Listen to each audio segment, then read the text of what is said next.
예, 여러분 안녕하십니까? 오늘은 진주의 품질에 대해서 말씀드릴까 합니다. 예, 품질은 진주의 가치를 평가하는 그런 요소들의 모임으로 되어 있죠. 그러면 품질을 어떻게 평가할 것인가? 거기에 그 여러 가지 가치 평가 요소들이 있습니다. 여러분도 잘 아시다시피 그 다이아몬드는 4C에 의해서 일반적으로 감정을 해서 가치 평가를 하지요. 진주도 그에 비슷한 가치 평가 요소가 있습니다만 다이아몬드하고는 조금 다른 면이 있습니다.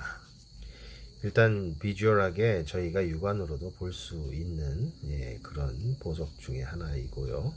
어찌 보면은 육안으로 확연히 표가 나기 때문에 그다지 어렵지 않은 것 같습니다만 사실 또 그 내용을 보면 쉽지도 않습니다. 예, 그 진주는 여러분들이 알다시피 여러 가지 모양 그런 것이 있죠.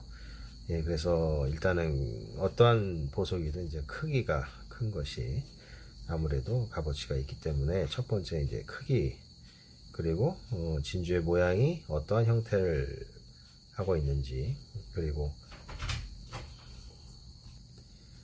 이 칼라는 전체적으로 이제 세계적으로 약간 그 취향에 따라 이렇게 가기 때문에 밸류 팩터 평가 요소로 이렇게 구별하기는 쉽지 않은 것 같습니다만, 진주가 갖고 있는 특이한 어떤 오버톤이나 이런 것이 칼라가 분리되는 현상이 있기 때문에 그런 면에서의 평가 요소의 가치도 있고, 또 각 나라의 취향별 선호도도 있다 보니까 가치 평가 요소로 들 수 있다고 봅니다.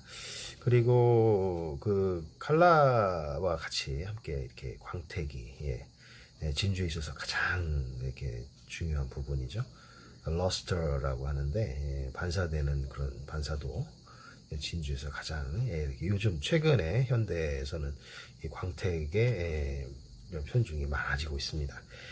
그리고 표면 상태, surface라고 하는데 표면이 얼마나 흠이 없이 매끄러운가, 양식이나 천연진주나 자연적으로 생기는 표면에 블레미쉬가 많은데요.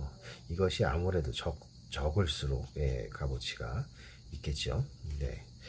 그리고 진주에 있어서의 어떤 진주층, 조개에서 길러지는 어떤 근거로서의 진주층을 들고 있는데 그 진주층이 얼마나 안정하게 두껍게 충분한 광택을 낼 수 있는 여건의 진주층이 확보되고 길러졌는가 하는 그 네이커층, 진주층에 대한 품질도 평가 요소로 들어가고 있고, 물론 그 아코야 같은 경우는 이제 진주층이 좀 얇은 편이고, 그리고 남양 진주는 이제 진주층이 많이 두꺼워서 그 진주층에 대한 퀄리티에 대한 편중이 좀 떨어질 수 있고, 담수 진주 같은 경우는 거의 모든 게 진주층이라고 해서 진주층의 두께로서만은 평가를 하기는 좀 그렇다고 봅니다.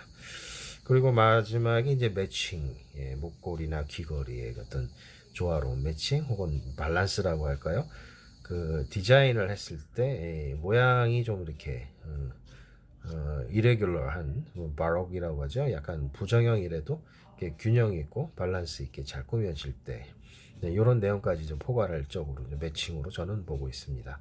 그래서 이제 크기, 형태, 컬러, 광택, 표면 상태, 그리고 진주층과 이제 매칭, 밸런스 이렇게 어떻게 보면 한 7, 8가지 정도까지도 볼 수가 있는 것이지요. 그래서 요 최근에 현대에서는 진주는 이제 칼라는 취향이고 이제 물론 이제 크기와 그 이런 것은 그 가치 평가에 상당히 큰 요소를 갖고 있고, 그 모양도 어떤 밸런스가 좋은 거, 디자인을 꾸몄을 때 완성도에 따라서 이렇게 그래서 원형이 가장 이렇게 가격이 비싼 편이긴 한데 나름대로 밸런스가 좋은 드롭 형태나 오발 형태도 꽤 적지 않은 돈이 가치가 있다는 그런 점들이 있습니다. 그리고 이제 디자인의 그 매칭과 밸런스 부분. 그래서 이제 진주를 하고 나가시면 대부분 이제 광택이 좋고 면이 깨끗한 쪽에, 그리고 디자인과 잘 어울리는 매칭, 목걸이 귀걸이 같은 경우에는 아주 그 훌륭한 매칭과 밸런스가 좋아야 이렇게 주변 사람으로 하여금 상당히 칭찬을 받는 것이죠. 진주는 그런 면입니다.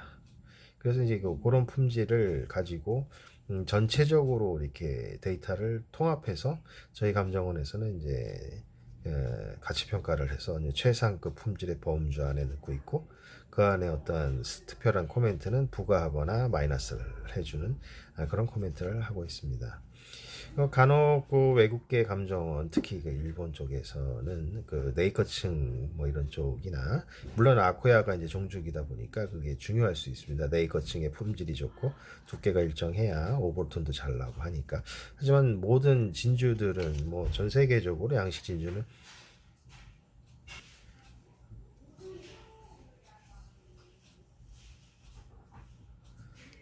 담수를 비롯해서 뭐 남양 진주, 남양 흑 진주, 그리고 아코야 진주, 여러 가지, 또 천연 진주 일부 그 핑크색을 띤 그 콩코 진주까지도 여러 그 가지 종류가 있기 때문에 꼭 이렇게 딱 어디에 맞춘 밸류 팩터를 이게 일정하게 적용시키기는 쉽지 않습니다. 그래서 이제 일본 같은 경우에 이제 그 5가지 종류의 그 종류를 딱 정확히 이렇게 매김을 그 등급을 매겨서 가장 좋은 등급을 타점한 그런 진주를 최고의 등급으로 치고 그것을 하나다마라는 이름으로 또 이렇게 상업적인 표현을 쓰는 그 일본계 감정원도 있죠.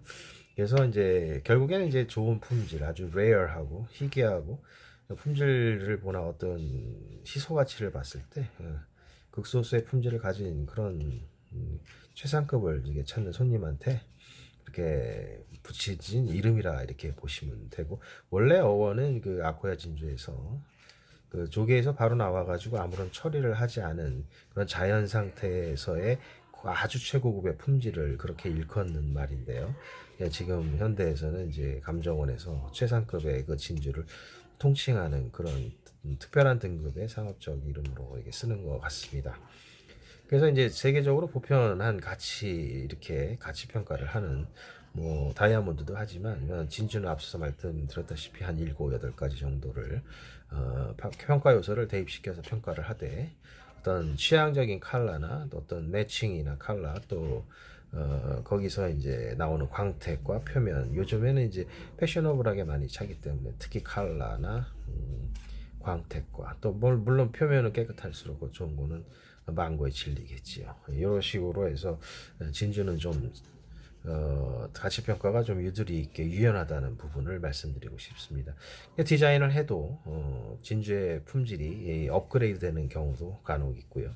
흠이 가려진다든지 그 디자인의 그 진주의 모양이 좀 더 이렇게 더 잘 어울리도록 디자인을 해서 진주의 가치가 원래 나달 상태보다 세팅된 상태에 상당히 완성도를 높여주는 그런 가치 평가에 그레이드 업을 하는 요소가 있는 것이 특징이라는 말씀을 제가 드리고 싶습니다. 그 밖에 뭐 다른 질문이나 이게 궁금한 점이 있으면 댓글로 남겨주시면 제가 아는 한 설명을 드릴 수 있도록 하겠습니다. 감사합니다.